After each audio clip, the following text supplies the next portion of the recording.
Boa tarde, pessoal. Sejam muito bem-vindos a mais um encontro da MUR. Hoje teremos um tema que está cada vez mais quente, né?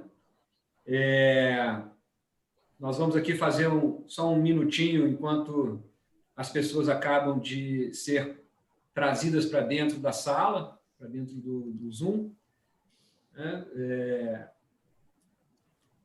eu ver se ainda tem alguém aqui na sala de espera. Aparentemente, todos já entraram.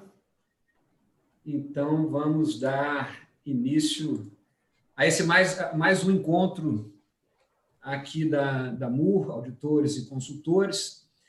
A gente vem fazendo já há algum tempo esses encontros, né, com a ideia de levar para o público informações que sejam relevantes, né, para o público dos empresários, dos CFOs, dos CEOs, né, de conselheiros. E a gente tem procurado, em especial depois da pandemia, né, que infelizmente nos colocou no isolamento social, mas, por outro lado, acabou estimulando o uso das tecnologias, né, que já estavam disponíveis, e criou-se um novo hábito, né, que é esse hábito da gente se encontrar virtualmente. Sabemos que virou uma coqueluche, né, a questão das lives, dos meetups e tudo mais, mas, como eu disse para um amigo há umas 2, 3 semanas, ainda é a forma que a gente encontrou, ou que a gente tem encontrado, para poder rever os amigos e poder trocar ideias e informações, mesmo que seja no mundo virtual, né? E nessa sequência de eventos que a gente tem feito, a gente sempre tem procurado trazer esses conteúdos que sejam relevantes para os aspectos da governança e da gestão, e hoje a gente está trazendo um que está aquecendo bastante nos últimos meses, né? A gente teve aí um período muito conturbado no início da pandemia, né? O impacto econômico foi muito pesado, mas nos últimos 2, 3 meses a gente já começa a sentir movimentos de aquecimento, né? E como consequência, a gente tem percebido o aumento das operações de fusões e aquisições, né? Todas as estatísticas, os indicadores têm mostrado um aquecimento forte disso daí. Então, para o encontro de hoje, nós convidamos, além do Gustavo e do Rui, que são nossos sócios na MUR, né? O Gustavo é responsável pela parte de consultoria e é especialista em finanças empresariais, e o Rui, que é sócio-líder da prática de auditoria e, nos últimos 3 anos, tem sido o presidente da rede MUR aqui no Brasil, né? E a gente trouxe para bater esse papo conosco hoje um grande amigo, que é o Gederson Ferreira, né? O Gederson é sócio na Araújo Fontes, que é uma das principais empresas de assessoria de operações de fusões e aquisições, né? Uma empresa de renome que está há 25, 26 anos, né, Gederson? Não lembro. 30 já. Então, estamos mais velhos. 30 anos. Então, é uma história longa e bonita, né, de muito sucesso. E o Gederson veio trazer também esse olhar do M&A para debater conosco aí. Nós vamos falar principalmente hoje, pessoal, sobre a preparação das empresas para operações de M&A, seja numa posição de comprador, né, no buy side, ou na posição de vendedor, né, no sell side. E antes da gente começar esse nosso bate-papo de hoje, né, eu quero lembrar que o formato desses nossos meetups, eles procuram ser o mais informal possível, seja o mais aberto para a gente realmente bater papo.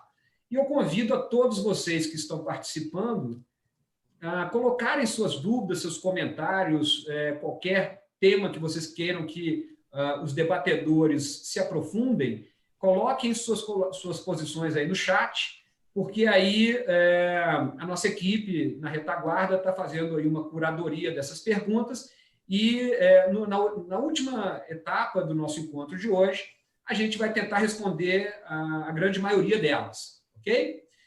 E antes da gente partir efetivamente para o nosso bate-papo, eu queria também agradecer ao nosso time de marketing e do suporte, né, que faz com que esses eventos aconteçam, em especial na figura da Patrícia, da Marília, né, que é da MUR Brasil, sediada lá em Ribeirão Preto, a Carol, que está no time, do time da Araújo Fontes também, que nos ajudou bastante aí na preparação e na comunicação, né?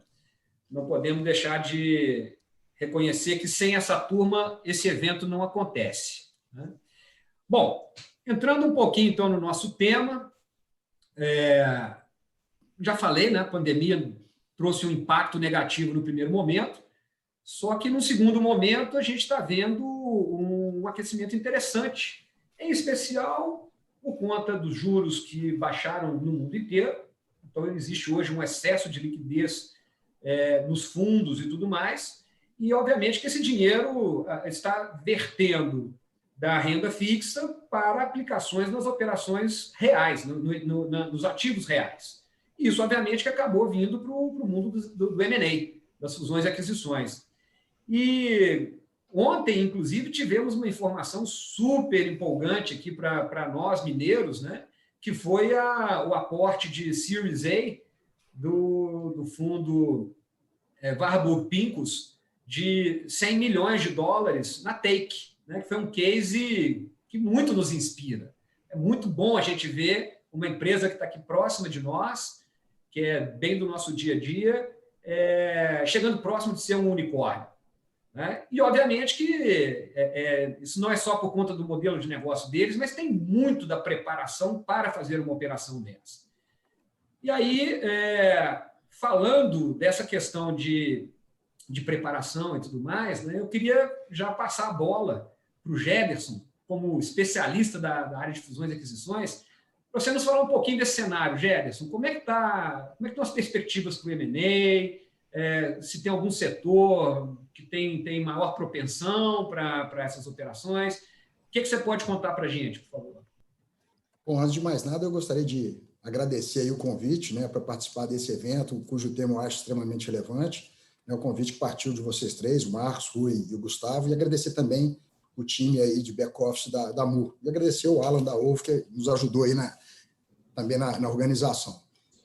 A minha visão é extremamente favorável em relação ao cenário daqui por diante no que diz respeito às transações de M&A. A gente, como todo bom brasileiro, eu já posso dizer que eu já estou calejado com as crises do nosso país, que elas se sucedem, né? Em que pesa essa crise aí ter contornos bem diferentes, de efeitos mais dramáticos. Sempre que uma crise termina, por hábito, eu costumo ter um olhar otimista. Eu olho para frente e falo, agora eu acho que a próxima crise vai demorar muito mais tempo e a gente vai ter uma curva de crescimento aí mais sustentada e mais contínua. Em que pese existirem aqui no nosso horizonte algumas nuvens, mas vamos falar assim, no diz respeito ao cenário político, existem algumas reformas muito importantes, todos sabem, né? A reforma administrativa, tributária, a própria reforma política. No horizonte mais próximo é a questão do teto de gastos versus renda cidadã. Isso tudo dependendo do caminho que for tomado pelo governo, isso pode trazer, obviamente, efeitos muito significativos.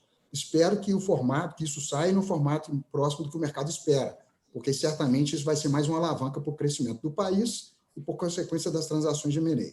Mas deixando isso de lado e considerando, vamos falar, as informações mais concretas, olhando um pouquinho até no retrovisor, no período de 2017 a 2019, a curva de crescimento das transações de M&A foi significativa, sendo que 2019 teve um volume superior a 900 transações, quase alcançando 2007, que foi o ano de recorde nessa estatística. Esperava-se para 2020 que essa curva continuasse acentuada e com estimativa de talvez atingir 1.000 transações. É óbvio que com o surgimento aí da Covid, principalmente em março e abril, janeiro e fevereiro foram meses bons, março e abril, quando foi o início da pandemia, início do lockdown, obviamente, houve um pânico inicial, os investidores retraíram e, com isso, algumas transações foram canceladas, outras foram suspensas e várias continuaram num ritmo mais lento. Só que agora a gente verifica que, ainda assim, ainda com a crise do Covid, o número de transações foi muito relevante. Acredita-se que não vai atingir as 1.000 transações, mas há uma expectativa de que se equipare a 2019, que é uma notícia muito boa, né?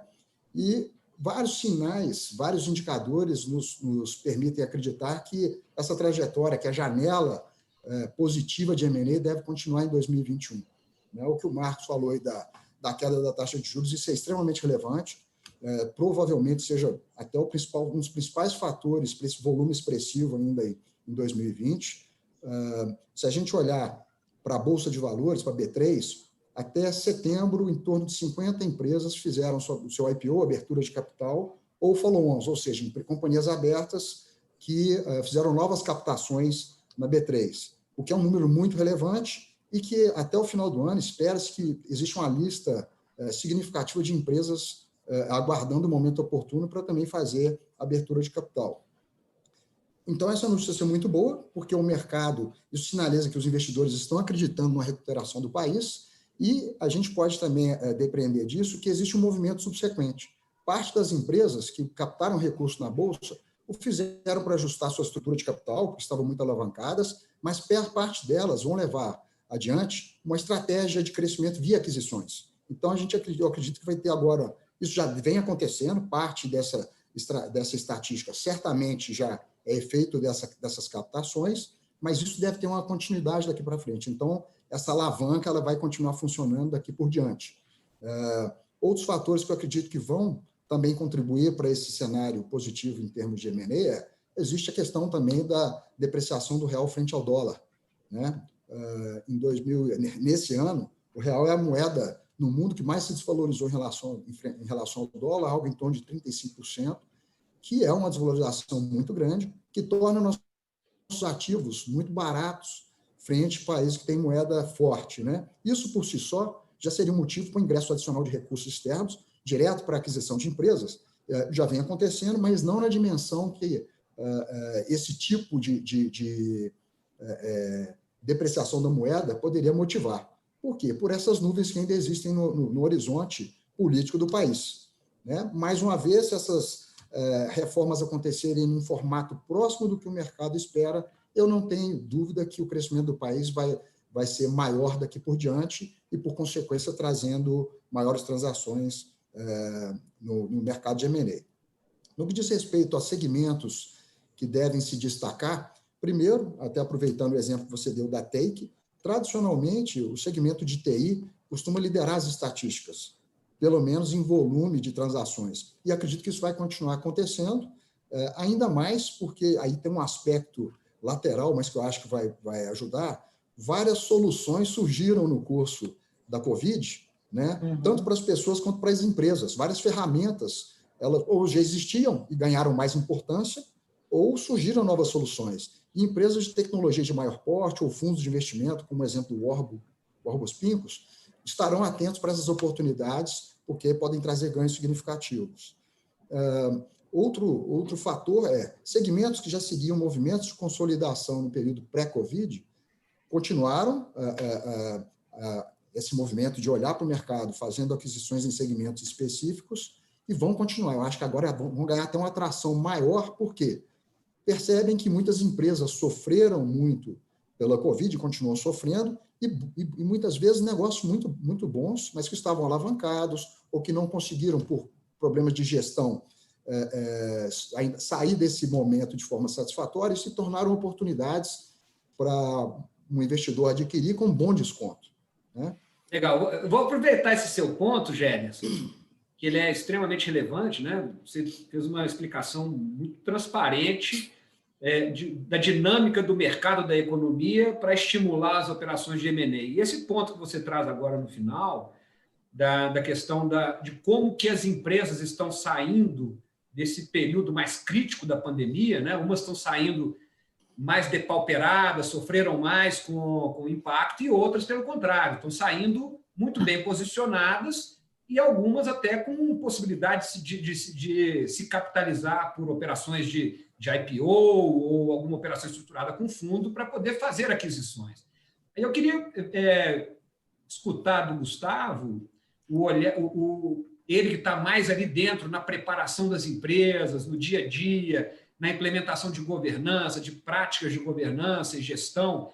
que consigam dar essa maior transparência e segurança para uma operação de M&A, né? Queria que você, Gustavo, narrasse para a gente o que você tem visto agora pela ótica dos empresários, né? Assim, o que eles estão vendo para complementar essa visão do Gérson? Eu acho que um ponto, primeiramente, boa noite aí a todos, boa tarde ainda, né?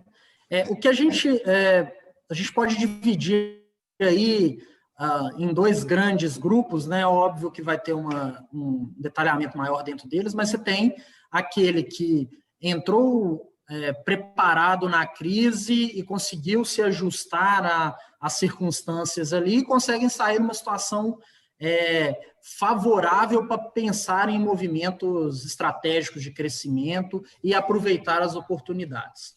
E tem o outro lado de que, igual o Gederson já falou, que já estavam muito alavancados, e aí, por causa da crise, a situação se complicou um pouco mais, e chega nesse momento com essa necessidade de um funding ou de uma captação de recursos, ou de uma operação estruturada de forma mais mandatória, e o que leva a esses empresários, né, que estão numa situação difícil, que não tem mais fontes, né, de captação no mercado financeiro ou fontes internas, a se colocarem numa situação um pouco mais complicada na hora de negociar. Mas o que essas empresas têm para entregar, né, é fazer o seu próprio para casa, né, que é entender muito bem seus números, entender muito bem o que aconteceu com a empresa dentro do contexto da crise e como que ela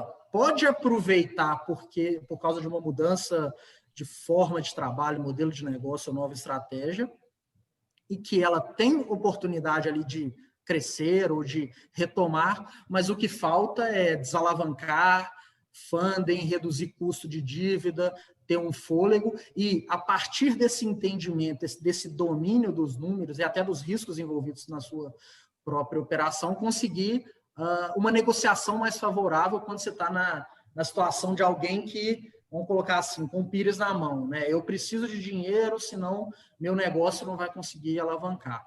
Então, para essas empresas que estão na situação, eu preciso de funding para fazer um turnaround, para me reestruturar e tal, ela tem que focar muito, olhar para dentro, ver onde é que estão as falhas, ver, entender seus números, seus riscos e conseguir ter uma tese que não faça com que ela deixe muito dinheiro ou venda por qualquer valor aí no mercado só porque está desesperado. Obrigado, Gustavo. Você tocou num outro ponto importante, né? A questão do conhecimento dos próprios números, né? Da segurança dos próprios números para poder fazer boas análises em cima disso. Obviamente que a gente acaba comunicando isso tudo aí com a parte dos reportes financeiros, dos reportes contábeis, das práticas de controladoria. E aí eu queria escutar do Rui sobre as práticas de auditoria, Rui, né? Que é uma coisa que acaba que as empresas enxergam meio que como uma coisa compulsória, mandatória, mas quando chega numa situação dessa, como o Gustavo e o Gederson comentaram, né, assim, ter uma empresa que segue todas as regras de governança, de controles, e que são auditadas ou auditáveis e tudo mais, elas normalmente têm um percurso, uma trajetória mais tranquila nesse momento de ter que negociar com o mercado financeiro, numa operação de M&A. Eu queria que você comentasse isso um pouquinho para a gente, por favor.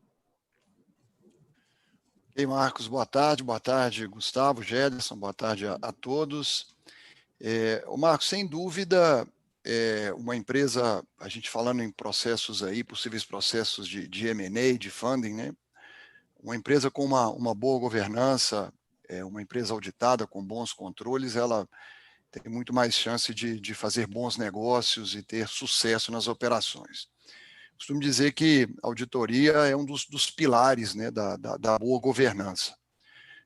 A auditoria, por um lado, ela contribui aí para melhores controles internos, processos, e, por outro lado, ela ajuda a dar uma maior transparência e maior qualidade às informações e dados das empresas, né?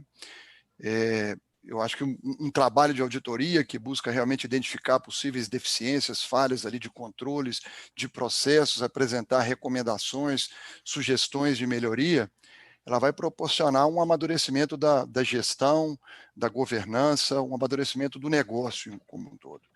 E isso, obviamente, vai trazer aí os benefícios numa possível processo de M&A. No trabalho de auditoria, a gente une aí a experiência, né, e a visão desses profissionais externos independentes com a visão e o conhecimento do negócio dos profissionais internos, né? Então, quando a gente fala de auditoria interna ou externa, a gente está sempre alinhado aí com boas práticas de governança. E a gente, sem dúvida alguma, verifica que algumas empresas, às vezes, middle market, né, onde a gente atua muito, em que uma empresa, de repente, uma empresa familiar, um grupo fechado e que não consegue ainda enxergar, ver o valor de um trabalho de auditoria, do que ele pode resultar, ela tem que estar sempre com um olhar um pouco mais à frente, né? Em qualquer operação hoje de obtenção de recursos, de empréstimos, um balanço auditado é quase que um pré-requisito ou uma condição para melhores condições, melhores taxas, prazos de condições de pagamento. Temos sido muito demandados em trabalhos de auditoria por essa exigência das instituições financeiras. E também pensando em possíveis investidores, né, numa negociação de empresa, sem dúvida alguma, uma empresa não auditada tem um olhar muito diferente para o investidor em relação a uma empresa que é auditada. A empresa que periodicamente ou regularmente passa por processos de auditoria, ela vai ter uma atratividade maior, uma visão mais atrativa realmente para possíveis investidores. E como o Gederson disse, né, devemos passar por esse momento aí. É importante sempre a empresa já estar preparada, né? Não precisa necessariamente aguardar chegar essa oportunidade para já se organizar e já passar por esse processo. Maravilha, Rui, obrigado. Bom, para a nossa audiência, né, aqueles que já assistiram outros encontros nossos, a gente tem uma prática de, no meio do Meetup, a gente faz algumas enquetes, muito mais para saber o perfil do público que está conosco e tudo, e principalmente para poder nos guiar nas próximas perguntas, nos próximos comentários que nós temos que fazer. Então, eu queria pedir à Patrícia que colocasse a primeira enquete na tela, isso. O que a gente quer saber, principalmente, é como que a sua empresa passou ou está passando pela pandemia, né? Assim, qual foi o impacto, e pensando nos próximos 2 anos, como é que vocês enxergam esse horizonte, né? A pandemia praticamente não nos afetou e a nossa empresa vai seguir do jeito que está? Ou a pandemia pegou pesado e precisaremos fazer algum movimento estratégico, que seja vender uma parte da empresa, fazer uma captação, alguma coisa nesse sentido?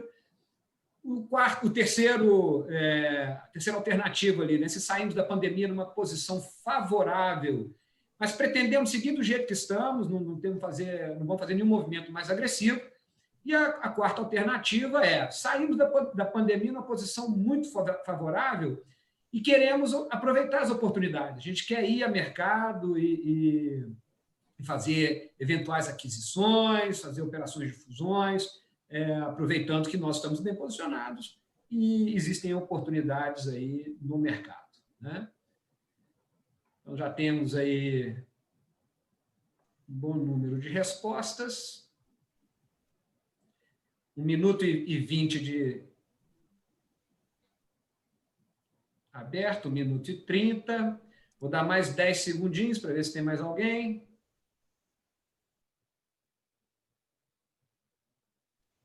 Então, mais 5, 4, 3, 2, 1. Estou fechando aqui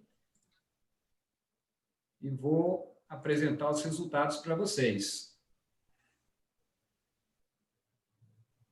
Tivemos uma pequena... Vocês estão vendo a projeção das respostas?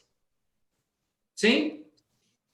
Estamos. Estou vendo. Ah, ok, porque aconteceu alguma informação aqui dizendo que tinha dado um problema. Então, legal, olha só.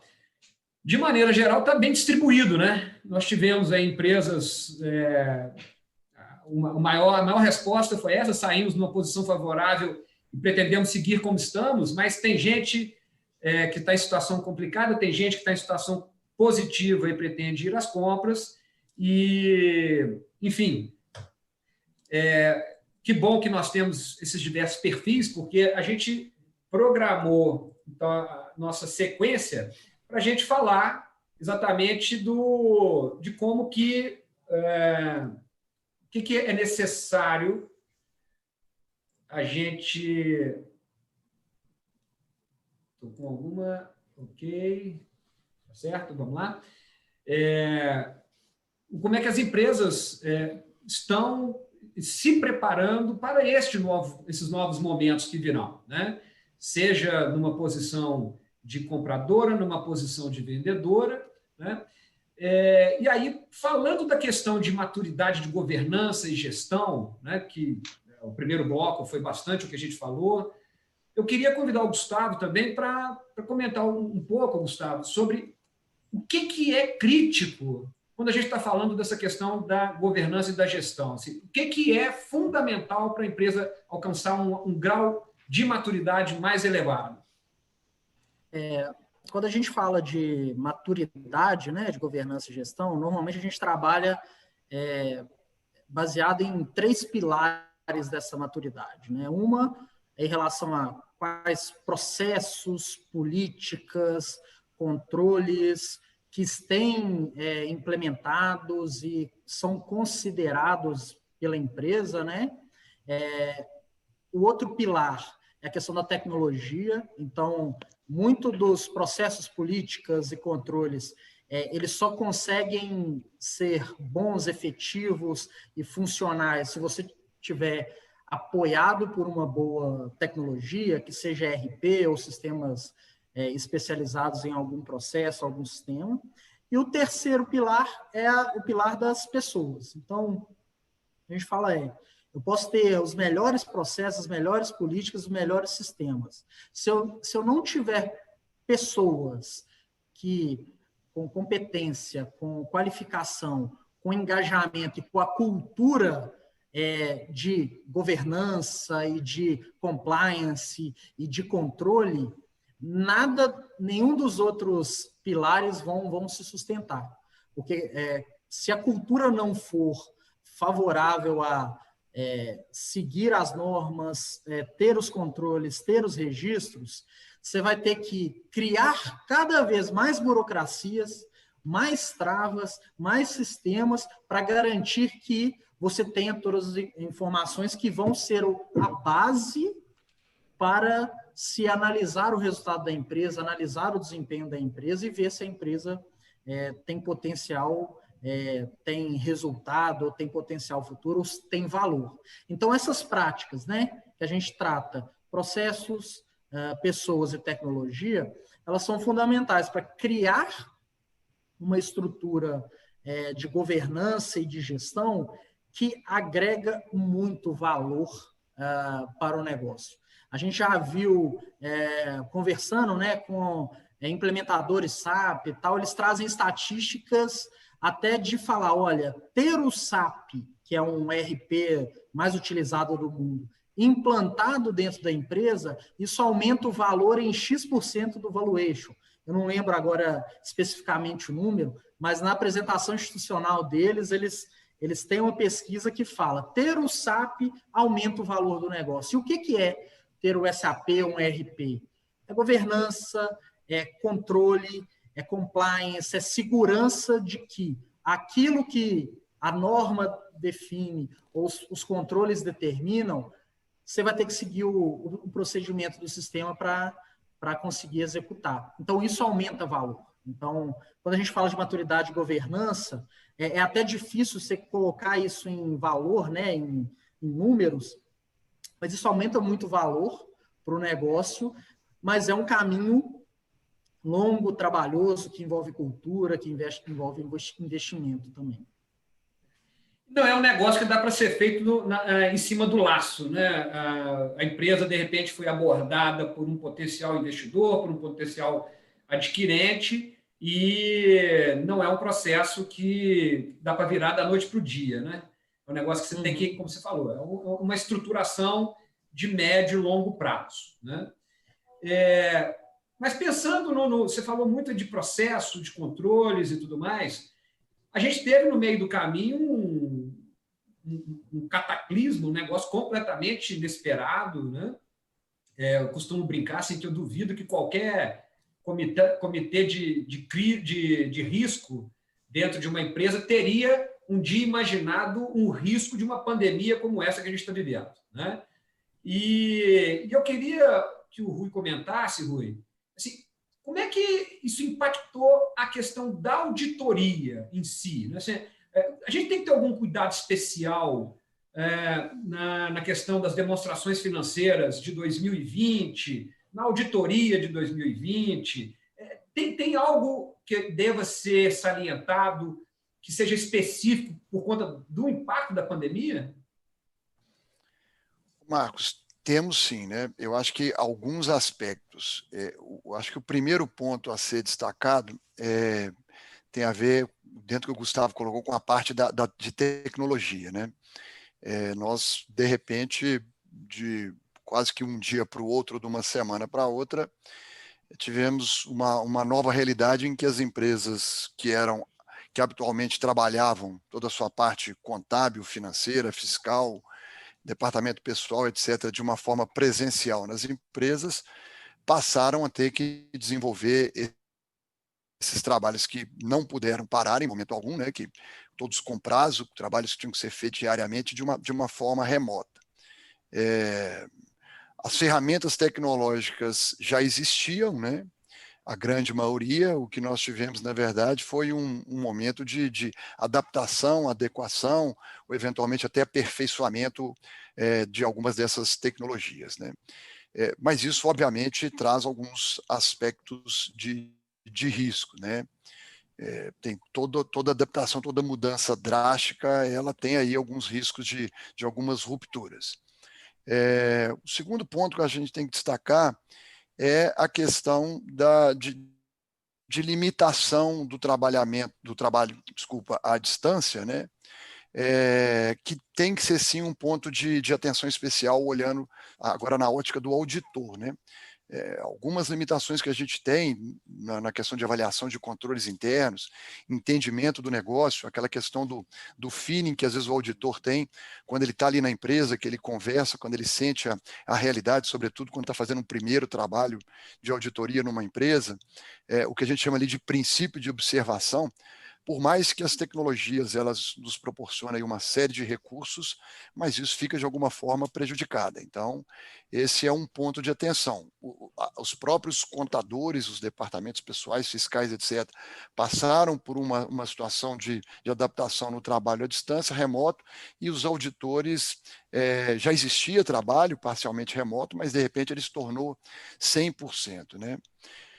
Mas talvez o aspecto mais importante é a gente abordar a questão dos impactos econômicos e financeiros que a pandemia ocasionou na realidade, nos negócios, nos resultados, nas demonstrações, nos ativos, passivos da empresa nesse ano de 2020, né? Aí nós vamos ter diferentes situações dependendo do ramo de negócio, dependendo da empresa. Tivemos algumas empresas que foram muito afetadas nos seus negócios, outras menos afetadas, algumas até que tiveram uma situação até de melhoria, dependendo de ramo de negócio, né? Mas esse é um ponto em que nós vamos ter situações das mais variadas, dependendo da empresa e do negócio. Então, isso aí cabe às contabilidades, né, aos contadores e aos auditores especificamente, observarem com maior atenção os impactos que isso pode ter causado nas demonstrações e alguns ajustes que precisam ser feitos, né? Então, a gente pode dar aqui alguns exemplos, né? A questão de teste de recuperabilidade de ativo do CPC-01, como é que ficou isso em função desse efeito da pandemia dentro do ano de 2020, e como é que fica essa projeção futura, taxas de desconto que são aplicadas, né, na parte de testes de impairment, empresas que tiveram paralisadas totalmente ou parcialmente, ficaram ociosas com parte dos seus maquinários, produção e etc. Como é que vai ficar a questão da depreciação dos ativos nesse período? Que ajuste que vai precisar ser feito? Cálculos de provisão para perda no recebimento de créditos, né? Como é que está a carteira de cliente daquela empresa, que tipo de ajuste que ela vai precisar fazer. Às vezes ela não foi tão afetada, mas a carteira de cliente dela pode ter sido, então isso vai requerer também uma atenção especial. Os contratos de empréstimos, né, financiamentos, nós tivemos novas linhas de crédito, de financiamento, renegociações que ocorreram, novas linhas que foram oferecidas, então nós vamos ter mudanças aí, às vezes na composição de passivos, nessa carteira de empréstimo, nas condições negociadas. Isso então precisa também de uma atenção especial. Um outro item interessante, né, contratos de aluguel e de arrendamento, né, o trabalho remoto, o distanciamento fez com que várias empresas partissem para uma renegociação de seus contratos de aluguel, né? E renegociações que foram só de curto prazo, mas também de médio e longo prazo. Então, a gente tem lá o IFRS 16, que impacto que isso pode ter. Um outro item que eu destacaria, empresas que têm registrado lá os imposto de renda diferido, né, contribuição social diferido no seu ativo, e isso vinha sendo calculado com base numa projeção de lucros futuros. E aí, agora essa projeção permanece, que impacto que isso pode ter, que ajuste vai precisar ser feito ali no ativo, além também de parte tributária, né, já que nós tivemos aí alguns benefícios que foram concedidos, alguns simplesmente postergação de pagamento de tributos, né? Algumas condições mais favoráveis, como é que esse ajuste tributário vai impactar nas demonstrações financeiras. Então, acho que são vários pontos aí de atenção a serem tomados nesse ano. Ô Gerson, é interessante, né, que quando a gente fala de operação de M&A, todo mundo pensa na questão do valuation, né? Mas aí, na hora que o Rui traz esse rol de impactos que a pandemia traz nos resultados e no sistema de contabilização, na forma de enxergar os números da empresa, né? A gente fala, obviamente, que está ligado diretamente à questão de governança, né? Se a empresa não tiver esse tipo de visão, não tiver esse tipo de controle, ela vai entrar para o M&A com uma visão, no mínimo, não completa, né? do seu próprio negócio e do seu próprio valor. Então, queria que você comentasse essa questão assim, qual que é o impacto para vocês que estão ali na frente da transação, como assessores, né, de M&A e tudo, quanto que a maturidade da governança de uma empresa pesa no processo negocial, na taxa de êxito do negócio? Como é que funciona isso para a gente? Aproveitando aí a fala do Gustavo, mais direcionada para a governança, e do Rui para a auditoria, mas com um olhar específico para as transações de M&A, eu posso afirmar que a maturidade da governança e da gestão causam um impacto profundo nas transações de M&A. Isso sob vários aspectos, né? Primeiro, vamos chamar assim, pela atratividade, né? Empresas que já têm um bom padrão de governança, e aí aproveitando vários pilares da governança, né? Por exemplo, a transparência, uma comunicação já prévia com os stakeholders de maneira geral, ou seja, aqueles que têm interesse na empresa, isso já anteriormente já causa uma boa impressão, uma boa percepção em relação àquela empresa. Principalmente em momentos de crise como o nosso, isso torna-se quase que fundamental. A gente está próximo aí do final do ano, parte das empresas que já têm por hábito serem auditadas, no início do ano que vem já vão ter ali uma credencial, ou seja, às vezes um parecer de auditoria, né, já é um atestado para os leitores e para os interessados na empresa que aquela empresa conseguiu passar pela pandemia e que seus efeitos estão devidamente refletidos. Por outro lado, uma outra realidade que é a maioria no nosso país, ou seja, empresas de médio porte, familiares, que não têm todo esse conjunto de controles e de práticas, fica muito difícil transmitir isso para os investidores. Então, a tendência é que empresas com boas práticas, naturalmente atraiam mais o interesse de investidores. Esse eu diria que é o primeiro aspecto. O segundo é, uma vez feita essa conexão com os investidores ou mesmo provedores de capital, o tempo do processo ele pode ser muito afetado, né? Só para dar uma ideia, uma transação, a estatística mais ou menos da Araujo Fontes para a transação de M&A é que dura em média 12 meses. Então, é um processo longo e que tem sua complexidade.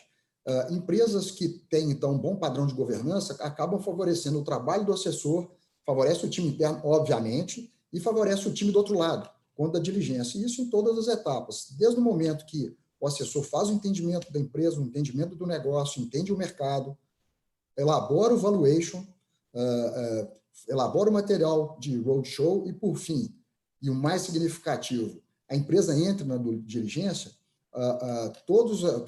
o padrão de governança mais elevado vai permitir que essas etapas aconteçam dentro do cronograma planejado, né? É muito comum, às vezes, a gente ver, só para exemplificar, existia um cronograma, por exemplo, para a execução da diligência em 2 meses. Quando entra na diligência, o time que vai fazer percebe assim, que a dificuldade é tamanha que acaba demorando o dobro do tempo, né? Isso, obviamente, envolve um maior custo para os dois lados, né? Aumenta muito a angústia, principalmente dos vendedores, porque é um processo traumático, né? Então, isso não é desejável. Por fim, eu acho que o Gustavo falou bem, a maturidade na gestão e na governança ela acaba representando, de fato, valor, né? O empresário que entra num processo como esse bem preparado, ele tem muito mais segurança quando da discussão dos efeitos da diligência para discutir o valor que foi ofertado ou os problemas levantados na diligência. Porque ele tem bons controles, ele tem boas ferramentas para contrapor ao que foi identificado. E, por fim, o pior é, se ele passar por tudo isso, chegar lá no final e, por exemplo, tiver algumas contingências que ele não dominava e não sabia exatamente qual era a sua dimensão, isso pode ser uma justificativa para o investidor recuar e desistir da transação. Tá? Por fim, ou no mínimo vai deixar dinheiro na mesa. Vai deixar dinheiro na mesa. Eu vou dar só um exemplo, tá? Até o Rui, não é porque o Rui está aqui, não, mas uma empresa, nós tivemos um mandato, o empresário não estava bem preparado, mas surgiu, ele foi provocado, nós conduzimos o processo, mas quando chegou no momento de conclusão da diligência, o EBITDA, o EBITDA que ele imaginava ser de 2 milhões, foi reduzido para 2 milhões. É claro que a gente percebeu que houve um excesso de zelo pelos auditores que fizeram a diligência, e a única alternativa para a transação não morrer, a sugestão que a gente deu foi para o empresário, foi que ele contratasse uma outra empresa de auditoria de confiança dele para realizar um trabalho específico para validar aqueles ajustes. O resultado final é que o EBITDA voltou para 8 milhões e a transação aconteceu. Não é o desejável. O desejável que a gente está falando aqui é que toda a preparação seja feita anteriormente para que isso não aconteça. Jederson, você falou que saiu de 2 para 2. Eu quero o EBITDA contábil e que o empresário conhecia e que era a expectativa dele era de 10 milhões. Tá. Okay. Na diligência, o auditor apontou uma série de ajustes que fez com que esse número reduzisse de 10 para 2 milhões. Ou seja, não haveria uma transação, né? O cara que tinha uma expectativa de um valor com um múltiplo baseado em 10, multiplicar por 2, ele ia ter a sensação, eu estou quase que passando no meu negócio de graça. Só que esse ajuste aí, motivado pelo trabalho, tornou possível chegar em 8. Ô, Marcos, eu queria só complementar algo, né? Porque quando a gente falou aqui muito da questão da auditoria, todos esses cuidados, né, que a gente relatou aqui, eles valem também para os trabalhos de diligência que a gente está executando e vão ser executados nesse período, né?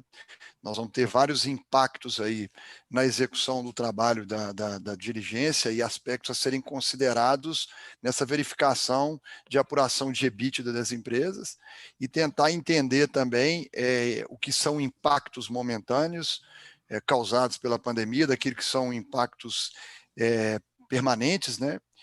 Porque isso vai impactar, obviamente, na questão de valuation e, consequentemente, no processo de M&A, né? Então, tudo isso que a gente relatou aqui, que são preocupações de um trabalho de auditoria que vão impactar os resultados da empresa desse ano, trazendo para uma operação de M&A, nós estamos falando aí no efeito de EBITDA e no efeito de valuation também, e saber filtrar aí aquilo que é impacto realmente desse ano do que vai ser impacto permanente aí, pensando em futuro.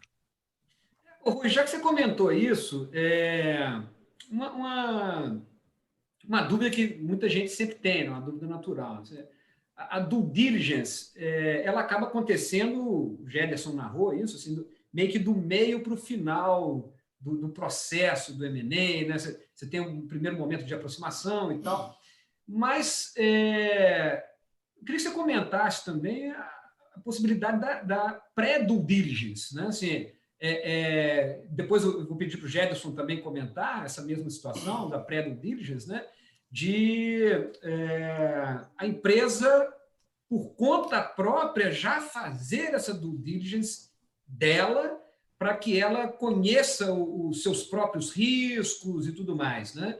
E você até comentou depois a conexão da due diligence com o valuation, que depois eu queria que o Gustavo comentasse, mas você pode comentar isso para a gente, Rui, por favor? Posso. Marcos, a gente tem sido muito demandado de algum tempo para cá para esses trabalhos de pré-due diligence, né? Inclusive as próprias empresas que vão fazer processos ou que vão assessorar em processos de M&A, né, como o caso da Araújo Fontes, ela muitas vezes indica isso por uma empresa que está eventualmente pensando ou prestes a passar por uma operação desse tipo. E eu acredito que ele é muito importante, talvez às vezes fundamental e essencial para negócios ocorrerem. No trabalho de pré-due diligence, nós vamos ter todas as preocupações, né, e verificar todos os pontos que um trabalho de due diligence vão abordar e vão verificar, a questão de como é que estão os controles da empresa, os números, a contabilidade, o resultado, possíveis contingências, riscos, passíveis que estão registrados, ocultos, pontos que serão levantados num trabalho de due diligence e que vão eventualmente alterar, como citou o Gederson ali no exemplo anterior, né? Aquilo que o empresário imagina que é o valor do negócio dele, o EBITDA dele, que no caso o empresário que achava que era 10, de repente veio lá a DUI e colocou que era 2, né?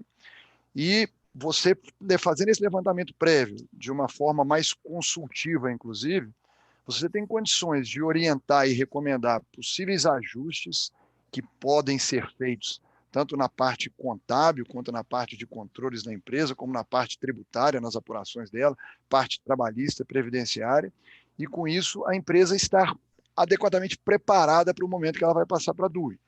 E até mesmo para que o empresário possa entender o seguinte: olha, sua contabilidade, hoje seu resultado está apresentando esse valor de negócio, mas existem esses ajustes que precisam ser feitos, não é 10, não é 2, mas eventualmente é 6, é 8, existem algumas contingências que você tem que estar ciente que existem e que vão ser consideradas na negociação.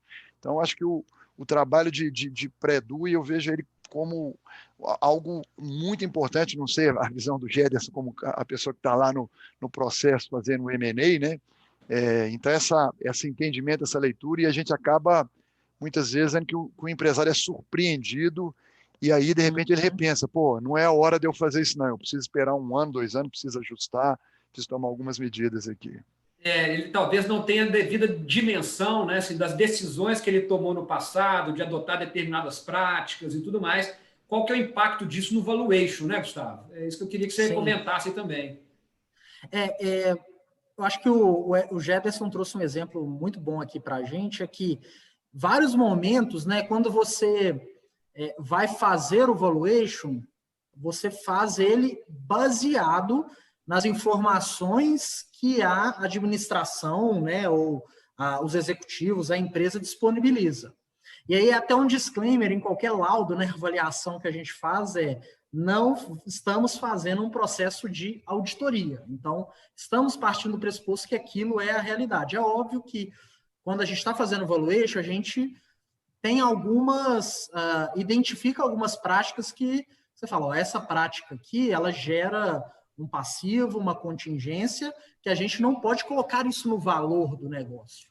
Então, a gente já viveu muitas situações em que a gente fez o trabalho de valuation, mas não tinha essa pré-due diligence ou essa análise mais criteriosa da área de auditoria, e a gente tem que colocar meio que um asterisco ali no valor do negócio. Olha, esse aqui é o valor do negócio, mas identificamos potenciais contingências, que o que a gente pode falar é esse valor aqui, quando você passar por uma due diligence ou por uma avaliação mais criteriosa, ou se você adotar as práticas, é outro valor. Então, às vezes, tem que tomar muito cuidado que valuation baseado em algumas premissas e que o dono fala, não, eu estou dando 10 milhões de EBITDA, mas com várias práticas que ninguém vai pagar por esse valor. Né? Então, e aí você fala... precisam ser precificadas, né? Isso, aí fala, é 10, mas essa prática aqui, ó, que você gera 1 milhão para você, isso daqui, eu não vou assumir esse risco. Então, tira esse 1 milhão de EBITDA. Esses 500 mil aqui, que é uma prática não convencional e tal, gera risco, tira também. E aí, aquele valor que... Quantas vezes a gente já viu sócio que, pô, minha empresa vale 80 milhões. Aí você começa a ver todas as contingências e tal, no final a empresa, na realidade, quase não tem valor. Porque as práticas que levaram ela a gerar aquele valor não são condizentes com as boas práticas de mercado e geram risco. Obrigado, Gustavo. Nós já estamos indo aqui para os nossos 10 minutos finais, então eu vou pedir para o Géderson. Géderson, dá uma amarrada nisso que o Gustavo e o Rui falaram, pensando do ponto de vista do processo de M&A. Assim, houve alguma mudança substancial do processo de M&A em si, em todos os aspectos que foram falados aqui de governança e tudo mais, em função de pandemia e independente de pandemia também, assim, o que você sugeriria para os empresários que têm a expectativa de entrar em operações de M&A em termos de preparação? O que eles devem estar atentos para já ir se preparando para essas operações do futuro? Você está no mudo, Jéssica. Em termos de mudança nos processos de M&A, até o Rui chegou a mencionar, eu acho que, devido ao período da Covid, eu acho que agora há um cuidado muito maior ao se examinar as empresas, né? Ao se examinar os números, ao se examinar, fazer uma diligência de qualquer natureza, né? Seja de natureza trabalhista, fiscal, operacional. Então, eu acho que o cuidado agora é mais acentuado. Eu acho também que houve uma quebra de paradigma na utilização das ferramentas que já foram mencionadas, as ferramentas de videoconferência, de compartilhamento de arquivos. Existia uma resistência muito grande na utilização de tais ferramentas e, por necessidade das pessoas e das empresas, isso agora eu acho que veio para ficar. E com reflexos tanto em produtividade, em ganho de tempo, mas também, obviamente, de custo. Vou dar um exemplo rápido aqui, que aconteceu comigo, se não me engano, em fevereiro. Eu fui convidado para uma reunião em Teresina, era uma reunião de 2 horas, e eu sugeri que a gente fizesse essa reunião por videoconferência, que funcionaria muito bem. Por serem pessoas que não tinham muito hábito com esse tipo de tecnologia, pediram a reunião presencial. Fui, gastei 2 dias com a reunião de 2 horas. Então, esse tipo de mudança veio para ficar com efeitos bem benéficos. Né? No que diz respeito à preparação das empresas, eu vou usar 2 chavões aqui, que a gente costuma dizer o seguinte, que a gente costuma dizer para os empresários que é recomendável que eles se preparem para o movimento estratégico, movimento de venda, por exemplo, ainda que isso não esteja no radar dele, tá? Porque isso vai produzir, obviamente, benefícios para ele, da porta para dentro, na sua gestão, e acaba deixando ele preparado, porque as surpresas acontecem muito mais do que a gente imagina. Nós somos, muitas vezes, procurados por empresários que falam, olha, eu não pensava em vender minha empresa, mas agora eu estou com estresse. Me procuraram, eu não sei se devo vender ou não, eu não sei se eu estou preparado, né? E aí a angústia é muito grande se o cara fala o seguinte, chega à conclusão, poxa, essa oportunidade eu não posso perder. Acho que não estou preparado, mas vou seguir. Né? Então, quer dizer, é um caminho tenebroso, né, que ele pode deixar novamente dinheiro na mesa e, mais uma vez, o pior, chegar no final da transação e falar, poxa, eu não vou, com tudo que eu já conheci, eu não quero perder a transação. Mas o investidor decide, diante de todo o cenário que é incerto, né, e baixa segurança, decide sair do negócio. Né? E o melhor momento, o segundo chavão, o melhor momento para vender um negócio é quando o negócio está bom.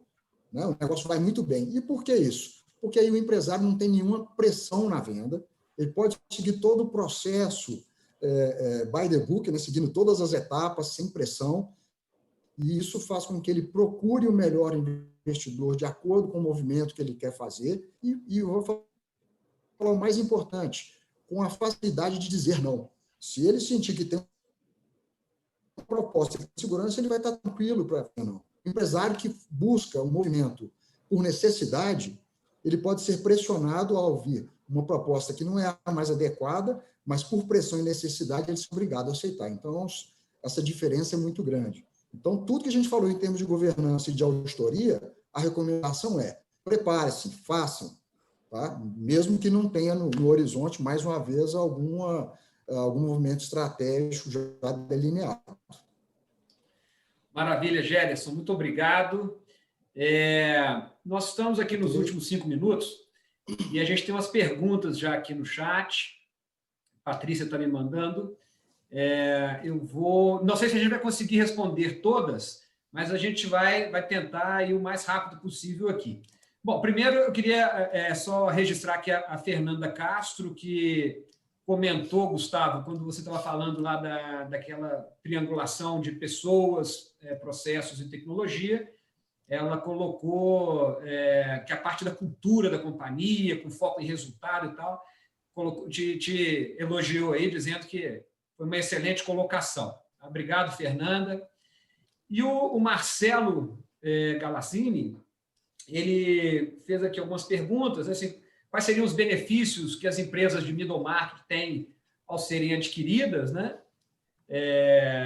E também quais são os maiores problemas enfrentados nesse processo, especialmente na parte da gestão de pessoas, uma vez que a empresa está em um processo de M&A e tal.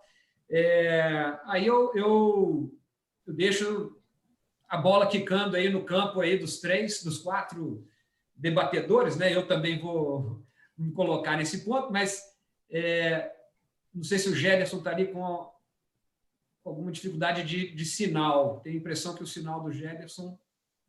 Não, eu estou te ouvindo bem, tá? Pode ser que a imagem talvez esteja travada, mas o som... Ah, ok. Eu estou percebendo aqui que eu acho que o meu sinal é que não está bom. Tá. Você quer responder aí, Géderson? Eu posso começar, deve ser principalmente se o sócio entra na empresa. Muitas vezes pode ser um investidor estratégico, mas esse tipo de transação é mais comum com o investidor financeiro, um fundo. Né? E aí eu acho que a contribuição costuma ser muito grande, porque o investidor traz normalmente know-how, tanto para a operação, mas muitas vezes o know-how para a parte administrativa e financeira.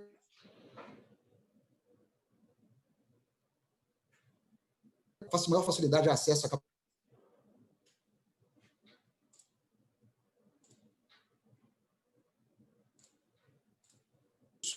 Então, a estratégia para fazer essa transação, eventualmente parcial, ela se dá muitas vezes olhando esses benefícios que podem advir do ingresso de um novo sócio. Aí eu queria só comentar a segunda pergunta, né? Que é sobre quais os problemas enfrentados nesse processo, né? Especialmente na gestão de pessoas e tudo mais. Eu acho que é um ponto que eu acho que a gente bateu muito sobre a empresa estar preparada, né, para o processo e a velocidade, né, Géderson, que você falou, porque pode ser um processo muito longo e ele demanda muito da empresa, uma preparação, uma dedicação e um envolvimento direto com esse processo. Isso pode, no curto prazo, gerar algumas instabilidades ou direcionamentos internos ali pela insegurança que as pessoas podem fazer, ou até no direcionamento estratégico, né? Uma coisa eu tenho essa visão longo prazo e tal, outra coisa eu tenho uma operação que está sendo discutida e tal. E isso acaba dividindo foco, mudando algumas práticas e tal. Então, aí o principal recado se vai entrar num processo que pode ser muito doloroso e tal, tenha certeza que você esteja preparado, né? Porque você passar por todo o processo, chega no final, não passa na due diligence, e o valor é totalmente diferente, vai ser um esforço gigantesco para negociar e tal, e pode ter uma prática que aquele investidor ou aquela pessoa que quer entrar vai falar, não, esse tipo de risco eu não estou disposto a seguir. assumir e não é condizente com... E aí você gastou energia intensa, grande, como se fosse essa que é a aposta da minha empresa, no final você não tem aquilo e a sua empresa pode estar numa situação pior do que quando você começou o processo e sem um investidor. Então, é um cuidado que precisa ter, estar preparado para o processo é fundamental para não ter surpresas no meio, né? Obrigado, Gustavo. Obrigado, Gederson. Rui, nós estamos exatamente às 18 horas, como a gente tinha combinado de terminar. Mas você não teve a oportunidade de fazer sua fala final. Um minutinho, por favor, para você deixar um último recado. Nós temos algumas outras perguntas aqui também, que aqueles que, porventura, quiserem ficar conosco mais um tempo, a gente pode continuar aqui com vocês, mas eu queria, de uma forma elegante, como a gente sempre procura fazer, tentar encerrar às 18 horas. Então, Rui, um minutinho para você fazer a sua última fala. Bom, Marcos, principalmente agradecer, né, a presença de todos aí, dos colegas, o Gederson, todos os participantes, e eu acho que a fala do Gederson de que, independente se eu estou no momento que penso em vender o meu negócio ou não, eu tenho que estar sempre preparado, é muito importante, né? Porque uma empresa que está preparada por uma operação de M&A significa que ela está seguindo aí boas práticas de governança, ela conhece os seus números, conhece as suas informações, seus dados, o risco do seu negócio, possíveis contingências. Então, eu acho que essa fala, eu acho que resume tudo, né? Boas práticas de governança só geram valor, trabalho de auditoria, uma diligência prévia, e um dos benefícios é a empresa estar preparada para uma possível operação de M&A. Se essa operação não vier, a empresa está preparada para uma continuidade no mercado de uma forma mais competitiva. Ok? Legal, Rui, obrigado. Acho que você falou uma palavra no final que a gente não comentou ao longo do nosso encontro, que é a continuidade, a perenidade, né? As empresas que têm boas práticas de governança são empresas que tendem a ter maior perenidade, né? Tendem a ter uma sustentabilidade no tempo, né? E, reforçando, então, o seu agradecimento, Rui, quero agradecer mais uma vez o Gederson, nosso grande amigo, companheiro, não só de operações de M&A e tudo mais, mas também de tênis, de chopp, é um grande companheiro. Gederson, futebol. A casa é futebol, né? E futebol não vou falar não, porque ele é atleticano, eu sou cruzeirense e ele vai querer me sacanear. Mas, tirando isso, Gederson, muito obrigado. Gustavo, muito obrigado também, mais uma vez. Gustavo está sempre conduzindo os nossos meetups aqui também. E a todos vocês que participaram conosco, muito obrigado. Espero que vocês tenham gostado, espero que a gente tenha conseguido levar algum conteúdo bom, relevante para as suas empresas, para os seus negócios. A gente vai continuar tendo outros encontros e, nesse momento especificamente, eu vou declarar oficialmente encerrado agora, mas quem quiser ficar, a gente ainda tem algumas perguntas aqui que a gente pode gastar mais uns 5, 10 minutinhos aí para respondê-las, tá bom? Então, agradeço mais uma vez. E eu vou passar aqui a última pergunta que o Marcelo fez. Na verdade, o Marcelo colocou mais 2 perguntas, né? Quais são os principais motivos ou indicadores que levam a empresa a tomar a iniciativa de buscar no mercado um possível comprador?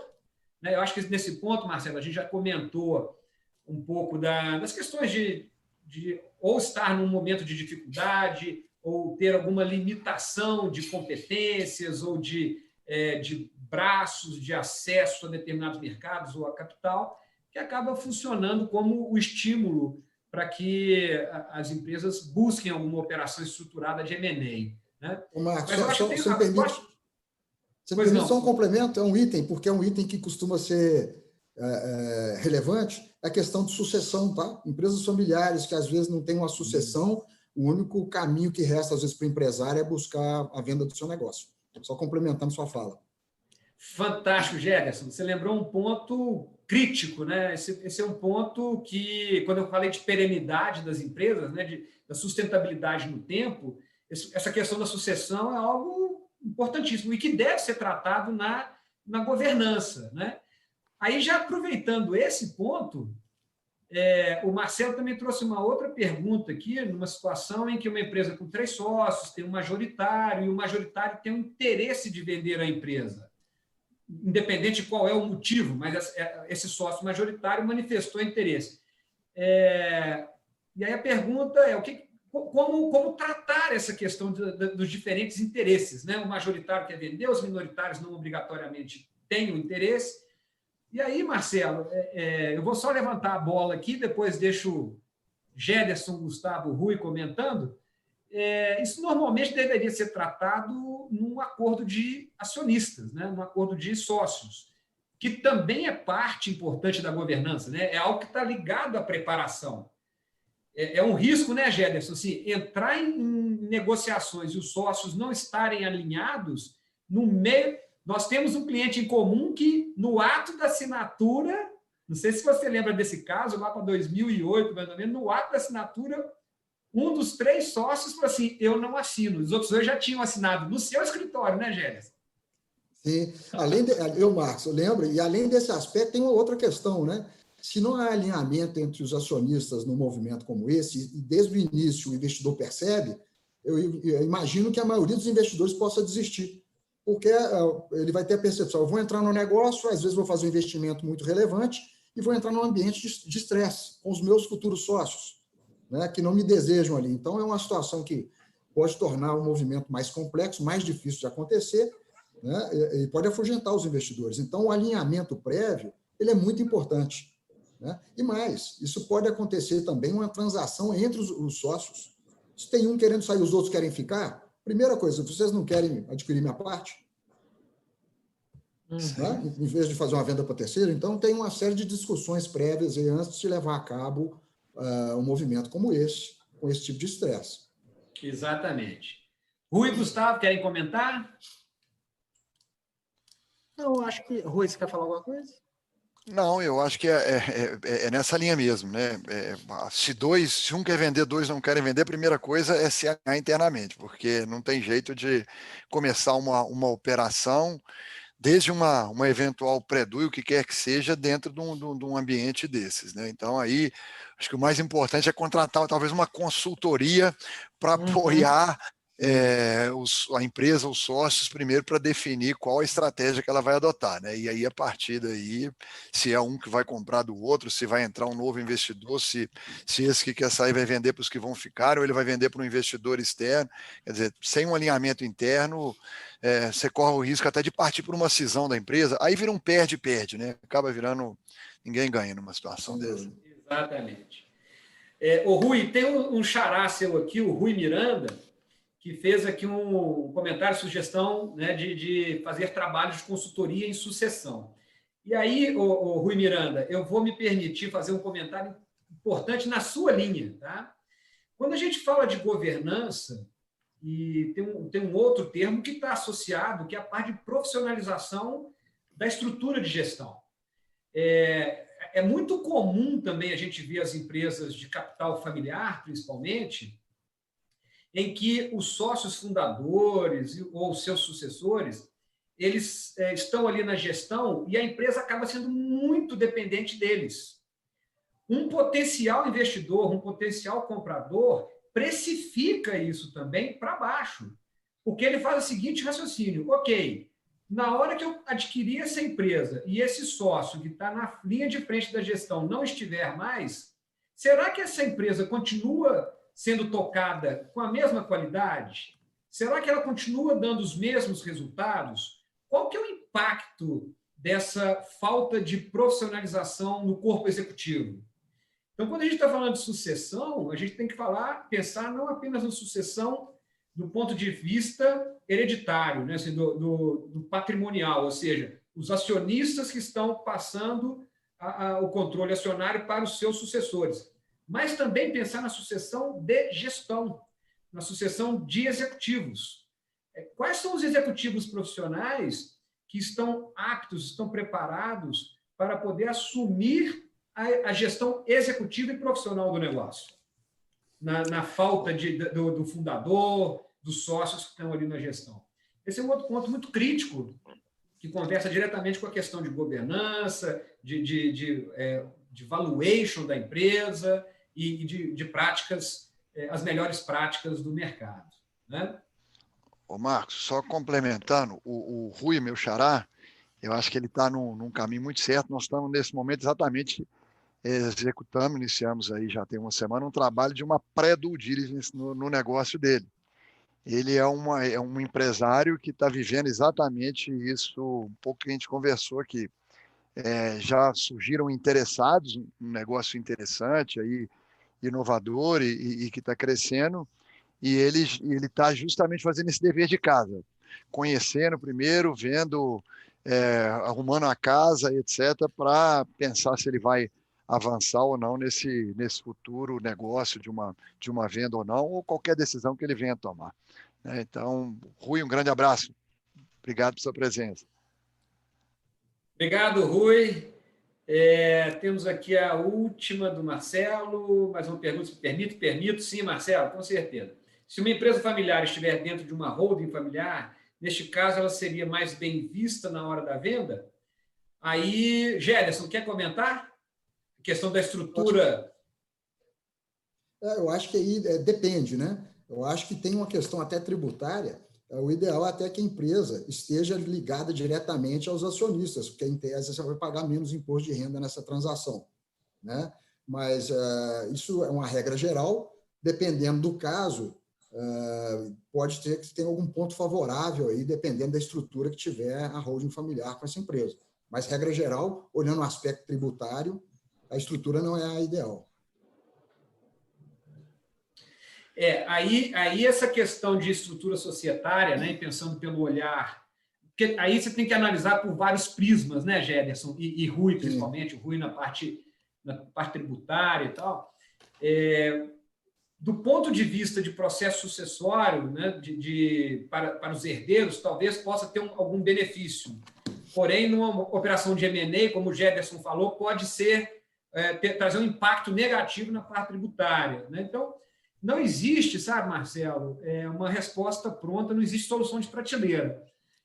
Para cada empresa e para cada contexto da empresa, dos sócios, do momento de vida deles e tudo, vai existir uma estrutura melhor ou pior, tá certo?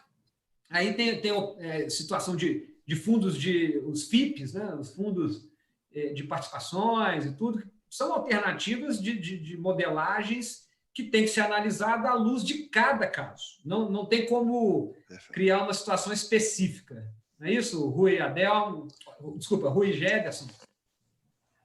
Isso mesmo. Na verdade, não tem aí uma receita de bolo que vale para todas as situações. No aspecto tributário tem uma série de questões, também tamanho da transação, custo dessas ações ou dessas cotas, né?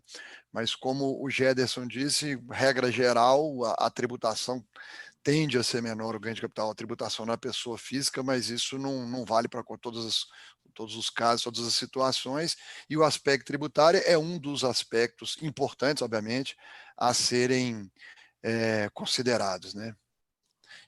Até um comentário aí do Adelmo, Marcos, que ele fala que num processo aí que, na verdade, provavelmente um processo de venda e tudo, e que houve a eliminação da holding familiar. Muito provavelmente justamente eu comentei, por essa questão acabei tributária. falando do Adelmo, exatamente, me veio aqui na cabeça ele por causa de casos como esse aqui que ele mencionou agora, né? E só um comentário, né, Marcos e Rui. Normalmente, no processo de M&A, no início do processo, quando se discute o interesse dos vendedores e a estratégia a ser adotada, normalmente já se faz essa leitura de que estrutura vai ser levada a mercado. E o ideal é que previamente sejam tomadas medidas para já desenvolver essa estrutura. Se for o caso, por exemplo, de fazer uma venda na pessoa física, que seja feita a reorganização societária para permitir que isso aconteça no momento oportuno. Maravilha. E o Felipe Dalfior fez uma pergunta aqui agora, né? Como desmistificar a impressão que a auditoria ela se aplica só à empresa de grande porte, né? Que realmente é aquela visão, a empresa é muito pequena para ser auditada e tal. Aí Bola é com você, Rui. O Jefferson, no início da carreira, foi auditor também, né, Jefferson? Então, você está cacifado para poder fazer essa defesa também. Marcos, acho que tudo que a gente falou aqui durante o evento, né, sobre a questão de governança, né, das empresas estarem preparadas por uma eventual venda, tudo isso reforça a importância da auditoria, independente do porte da empresa. Eu acho que no Brasil nós estamos avançando um pouco nessa questão de cultura de auditoria, de diminuir essa impressão do mercado, né? As empresas de médio porte, sobretudo, têm cada vez mais buscado. E assim, uma consideração importante que eu gosto de fazer é que a empresa às vezes fala assim, não, eu quero fazer auditoria, mas eu não estou pronto para auditoria, né? E aí, do nosso lado aqui, é que a gente procura ter uma visão de entender a realidade daquela empresa, daquele negócio, qual é a situação dela, qual é a estrutura que ela tem, e não necessariamente ela vai começar direto com uma auditoria full de demonstrações contábeis, né? Ela às vezes vai fazer um trabalho primeiro de um diagnóstico, de uma revisão contábil limitada, um trabalho até um pouco mais consultivo, ajudar ela a melhorar nessa questão de práticas contábeis, controles internos, atendimento às normas, e aí ela vai num processo evolutivo, se aperfeiçoando, e com certeza é o que nós falamos, né? Se uma empresa de pequeno, médio porte, ela atingiu esse status de uma empresa auditada, ela só vai ter a ganhar perante o mercado, terceiros, seja obtenção de recursos, seja num eventual processo de M&A, atração de investidores, e também porque ela vai ter números e dados confiáveis não só para o mercado, mas internamente, né? Os sócios vão ter oportunidade de saber que aquela informação, aqueles dados que são gerados, eles são adequados e confiáveis. Só um comentário aí, o Rui, se eu falar besteira, Rui, por favor, me corrija, mas essa percepção que um trabalho de auditoria é caro, eu acho que, de certa forma, muitos empresários têm a noção que a auditoria ela acontece para empresas que são obrigadas a serem auditadas. E tudo que você fala que é obrigado, dói. Né? E aí o desafio, eu acho, do auditor e da parte comercial é mostrar os benefícios do trabalho. Na hora que você coloca na balança e demonstra que os benefícios são substanciais, eu acho que a questão do custo ela fica muito mais suave. Esse é o grande desafio, né, para se vender um serviço como de auditoria. Perfeito. Maravilha. Pessoal, já são 18h17, né? E não tivemos mais comentários, mais perguntas aqui, a não ser agradecimentos e dando os parabéns a vocês pelas explanações, pelas colocações. Então, pessoal, eu deixo aqui o meu grande abraço para todo mundo, desejo sucesso para todo mundo e, mais uma vez, eu agradeço a participação da audiência, né? E em especial do nosso convidado, nosso grande amigo Jefferson, Gustavo e Rui também como nossos debatedores, e declaro encerrada a nossa sessão hoje, tá bom? Grande abraço, pessoal. Obrigado, pessoal. Muito obrigado pela oportunidade, pessoal. Um abração. Obrigado, Gélia. Se cuida, pessoal. Um abraço. Valeu. De bom, pessoal. Um abraço. Tchau, tchau.